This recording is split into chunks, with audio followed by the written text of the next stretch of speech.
The Trevor Jackson Podcast. As long as eminent domain is in place, what does it really mean? Really, to be honest with you, because it could be took. I found this very informative. You know, let me turn my do not disturb off. I don't know if nobody called or not. I got do not disturb on, and I don't want nobody to be calling in. I'll be wasting y'all time. I know people got things to do. Okay, okay. So let's play this video. It's about global capitalism. It talks about the prison industrial system and the impact on it. And let's just get to it, man. I'm reminded that the question that keeps being asked around the world that has to do with prisons here in the United States is this simple question. Why do the United States imprison so many more people as a percentage of its population than almost any other country in the world? And she gave us the answer, because it's not about criminality. It's about controlling a part of the population.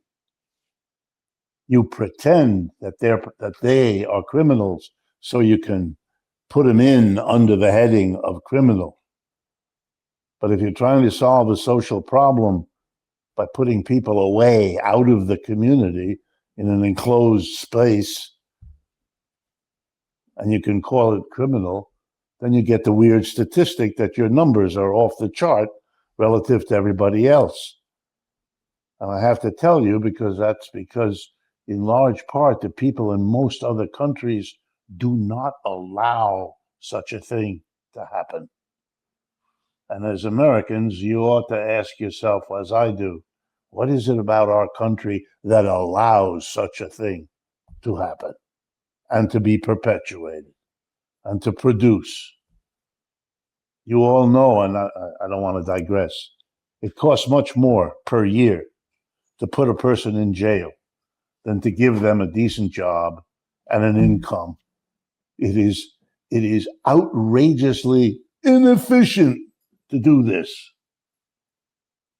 We may have a department of governmental efficiency, but it didn't do anything about one of the grossest inefficiencies that this government has ever perpetrated on people. And if you can see the fakery of calling it all drug-related, it's the same thing. The story I told some of you before we went on the official program about those 76 people that have been executed by the United States because they were on a narco boat in the Caribbean or the Pacific over the last 3 months. Those are also being called criminals, being involved in the drug trade. That's what put all those people in jail, being involved in the drug trade. I went to school in the fanciest schools this country has. I was an undergraduate at Harvard, then I got a master's degree at Stanford, and I finished by getting 2 more masters and a PhD at Yale. I'm like a joke. And here's what I want to tell you. Every drug you ever heard of was always available in every room of those institutions that I ever visited. I want to stop it right there because it's interesting with my background and the lifestyle that I have lived to transform and become the man that I am today. When I heard the conversation about drugs and, you know, uh, how they was blowing up them boats. I assume that's what he was talking about when America was blowing up the boats from Venezuela or whatever, assuming that they was bringing drugs in and how people are devalued who live that lifestyle. A lot of people get into that lifestyle because they don't feel as if they're valued anyway in the first place. And some people have to remove themselves from it if they want to continue to live and move along in life.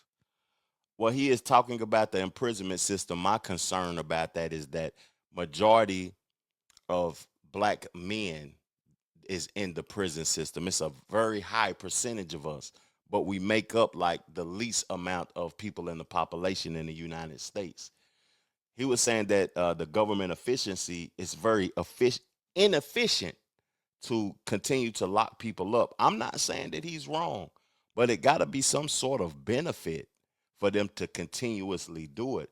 It has to be some sort of profitability or something. I feel like they making money, more money than they are losing money by making you sweat equity.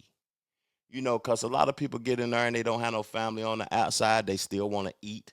They still want to purchase things. They still want to consume the things that they like to consume. So they start working for that low wage and they become sweat equity.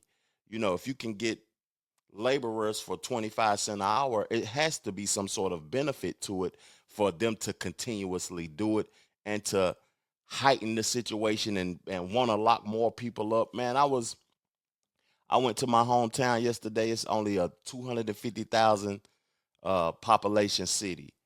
And you know, I done traveled the world. I done been to cities with 3 million, 5 million, 10 million people. And I was in that little town. I was like, damn, the police on every corner. They over policing there. So it has to be some sort of benefit to it. And I would like to know y'all thoughts in the comment section of how y'all think about that also. Let me continue to let him speak because I feel like he was saying some very educational things. And who got arrested? Nobody. Who got invaded by the cops? Never happened. Which person of the young people there was worried that their drug activity would get them into trouble? None of them. This is a social issue, not a chemical issue. Okay, I want to talk to you about this problem of affordability. It's a big, long, fancy word. Don't be misled by it. It simply means what you suspect it means. We got a problem in that a lot of the things we need and want, we can't afford to get. Or if we get one of them, we have to forego another one of them. It's been around a very long time. Not a new problem, not at all. But for a long time in the United States, roughly the last century until recently, mechanisms were found in the United States to give a large number of people an escape hatch, to give them a little extra money so that they could afford many things, more than their parents had been able to afford, and that was a sign that was important. For 100 years. The period is known historically, and it will be looked back on in the years ahead, as the period of the American Empire, when the United States became a global power. That was not always true. For most of the history of this country, it was not true. Remember how it began? I don't mean began with the people, the indigenous folks that were here. We all know the genocide that removed them. Now, if I look at the Europeans who come, they were poor in most cases. They were criminals back home, running away. People in awkward circumstances, which is what the phrase is in German. And they came here, and they had a fairly hard scrabble life. They were given land that had been taken away from the indigenous people and so forth. You know the story. But it was only really World War II. So, not a lot of American history from the time of the... Hold up now.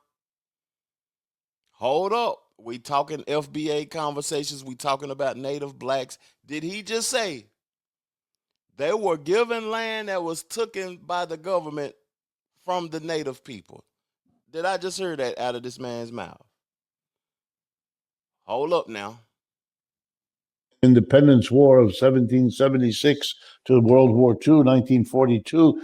That's a long time. We were not an empire then. We had been a colony of somebody else's empire, remember? The British, they had a big empire too. What's left of that? Nothing. You know what England is now? A poor, wet, cold island off of the mainland of Europe. That's what it is. It's one of the few countries of the Western world that's in worse shape than we are. Much worse. It is really serious what has happened to the empire once referred to as the sun never sets on the British Empire. Why? Because Britain has so many properties in Asia, Africa, Latin America, that literally as the sun goes around, as we go around the sun, there's always sunlight somewhere on what Britain owns. Now it's almost correct to say that the sun never shines on Britain. That's how far it's come. And before you laugh too much, that's what's happening to Hold us. up, hold up, hold up. We got somebody calling Now, into the show. You are Gangster, what's popping? What's popping, gangster? Trevor, what's up with you, homie? How you doing, sir? Oh man, I'm completely blessed, man. Just wanting to have a conversation and learn from the people and everything. Have you been watching the show, family? I've been watching it, man. I'm glad you brought this subject up. Yes, sir. Gentrification, white folks doing what they do best, stealing, and then lying about it. Is it still in a taking? Is it still in a taking, gangster? I want to say it's manipulation. Okay. You know, they make these laws, and then they make them to where it's almost impossible for us to navigate around them, because when they do it with what they call law, or back in the days it was called treaties. But truth be told, bro, it's stealing. It's just flat out stealing. It's, my grandfather would say the white man is the greatest magician there is. And the reason he would say that is because when the white man does lies, he does them in front of you, but he does them with his hands tucked, and it's magic. It's something you believe, but it's not real. It's a lie. So it's basically manipulation. So that's what that is, man. They've gentrified Los Angeles. They gentrified Houston out here. Traditionally, in Houston, they have a neighborhood. I'm not sure if everybody's familiar with it, but it's called the Fifth Ward. The Ghetto Boys come from there. They rap about it. Poverty-stricken. Used to be like that, but now you have $400,000 and $500,000. I call them shoot-ups. They're houses that go straight up. Yeah, starter houses, 4 or 5. They used to be 150 10 years ago, but now they 500,000. Oh man, they start at 500,000 and they go up to the sky. They put them real close to each other, and that's because these white folks want to live close to downtown. They don't want to live in the suburbs no more. They want to live close to downtown because this is where their jobs are. So they come over to grandma's house and they say, "Oh, ma'am, we're gonna give you this much money for your house," and she don't know. She wasn't raised in the era that we in. Exactly. Yeah. They get her on past taxes, or then you got the slimy grindball grandchild who will sell it to the white man, and he'll take it after so long because of unpaid taxes or all the little real estate scams that they have out here. Can I ask you something though, gangster, though? It is we should hold on to our properties and stuff though, but after reading and looking at that video, did you see the part where they was in New York and they took Manhattan from the black people with eminent domain? So I didn't see that part. I was getting this battery from my headset. Yes, sir. And I'm not familiar with New York on eminent domain, but that's a very popular tactic that they use, man. They basically, hey, we just gonna take it. We're gonna offer you this for it, and if you don't agree to it, well, hey, we just gonna take it. Yeah, that's part of the manipulation. Yes, sir. Yeah, most definitely. I don't like that aspect of it, man. I appreciate you tapping into my show and giving your education and your soliloquy, man, because I'm just trying to get up to speed. I come from the tree of the OG, trying to keep it objective and just learn from the callers and the peoples and just have a dope discussion that can further the culture forward. That's all. Yes, man. Hey, I appreciate you for having me a guest. I'm gonna continue to call in, support your show. You part of the Star Report as well. Yes, So sir. we both gonna make a come up. You next, and I'm next after you, bro. So I appreciate you for having me, man. You have a good night, and I'm gonna continue to watch. Most definitely. Any way I can contribute to evolving your show and everything you got going on, just hit me up and it's done, fam. Yes, sir. I will do so. All Thank you. right. All right. Yes, sir. Peace. I'm gonna continue to call in, support your show. Hold on. Diane, turn the TV down in the background, It's please. gone. I would It's gone. appreciate you. It's gone. How you doing tonight on this beautiful Sunday night, Diane? I'm good. What's up?